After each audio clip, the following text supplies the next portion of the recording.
오늘의 말씀 창세기 7장 1절부터 12절 말씀. 하나님 아버지, 토요일 주말 아침 이 시간에도 주의 은혜를 삼음으로 주님 앞에 나오게 하시니 감사합니다.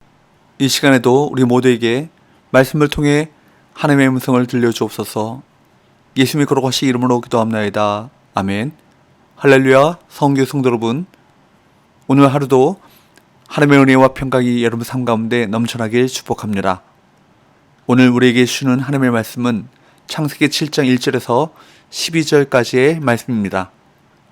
본문은 홍수심판 7일 전의 상황과 홍수심판의 시작을 다루고 있습니다. 본문은 특히 노아와 그의 가족 그리고 동물들이 방주에 들어가는 일에 초점을 맞추고 있죠. 1절부터 3절 말씀을 보면 하나님은 노아에게 그와 그의 가족 그리고 선별된 동물들을 방주에 들이라고 명령하십니다.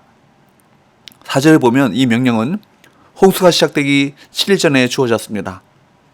이 명령은 6장 18절에서 22절에서 내리신 말씀을 거의 그대로 반복하신 것입니다. 그런데 차이점도 보이죠. 6장 19절에서는 암수 한 쌍씩 들어갔다라고 했는데 7장 2절에서는 정결한 짐승은 암수 7씩, 부정한 것은 암수 2씩을 4개로 들어오며 라고 되어 있습니다. 그러나 두 구절이 모순이라고 생각할 필요는 전혀 없습니다. 6장 19절 말씀은 방주에 들어가야 할 최소한의 암수 한 쌍을 언급한 것이고 7장 2절 말씀은 암수 한 쌍 기본에 특별히 정결한 짐승을 첨가하여 암수 7씩 데려오라고 하신 말씀입니다. 정결한 짐승은 제사와 식용으로 쓰이는 것이므로 조금 여유를 두게 하신 것이죠. 그러므로 두 구절은 모순이 아닌 것입니다. 6절은 홍수가 일어난 때가 노아가 600세 되던 해라고 밝히고 있습니다.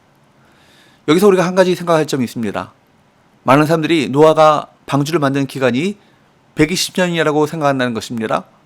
이것은 성경에 나온 이야기가 아니고 창세기 6장 3절 말씀에 나오는 그들의 나는 120년이 될 것이다 라는 이 말씀의 근거에 노아가 방주를 만든 기간이 120년이라고 추측하는 것입니다.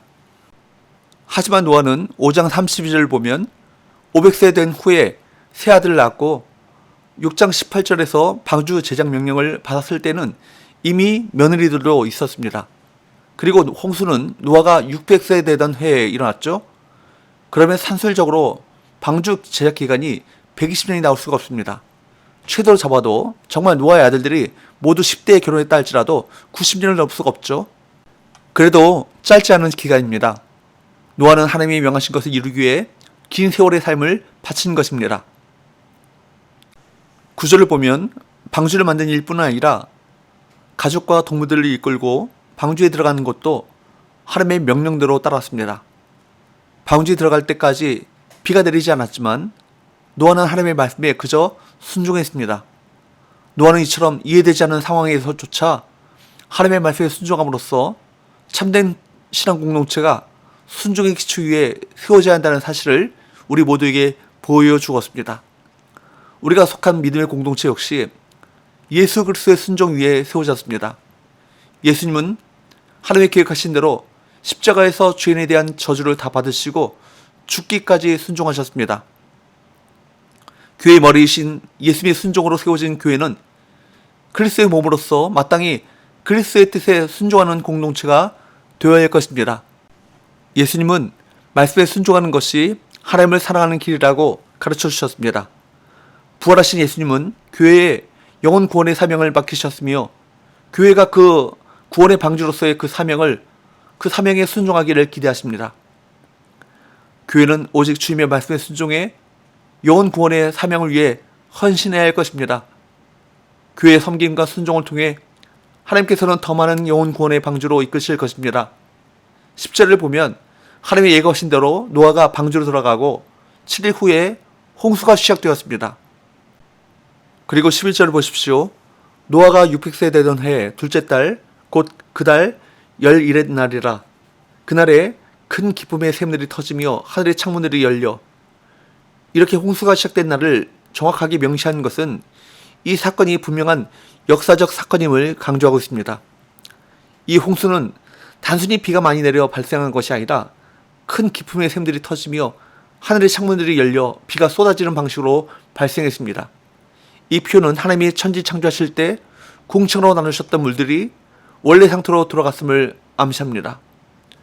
학자들 간에는 이 홍수가 전 세계적인 것이냐 국제적인 것이냐라는 논쟁이 있지만 적어도 성경이 묘사하는 바에 따르면 전 지구적인 심판과 재앙이었습니다. 비가 쏟아진 기간인 40주야는 철저한 심판을 상징하죠. 하나님의 창조 역사로 질서 잡힌 삶의 터전이 인간의 죄악에 대한 심판으로 무너지고 죽음이 뒤덮인 세상이 된 것입니다. 죄의 삭은 결국 사망입니다. 하나님의 홍수 심판이 시작되었습니다. 우리는 홍수 사건에서 심판의 엄중함과 아울러 심판 중에도 구원을 위해 용의주도하게 역사하시는 하나님을 발견하게 됩니다. 여기서도 십자가 사건과 마찬가지로 하나님의 공의와 사랑이 교참을 확인할 수 있습니다. 역사는 곧 심판을 받게 될 것입니다. 그동안 우리가 해야 할 일은 전도와 선교인 것입니다. 하나님은 우리에게 한 영혼이라도 구원하고 깨어있어 게으르지 말고 방관하지 말라고 말씀하십니다. 베드로후서 2장 5절 말씀은 심판의 메시지가 떨어지고 난 후 세상에 노아는 의를 전파했다고 기록하고 있습니다.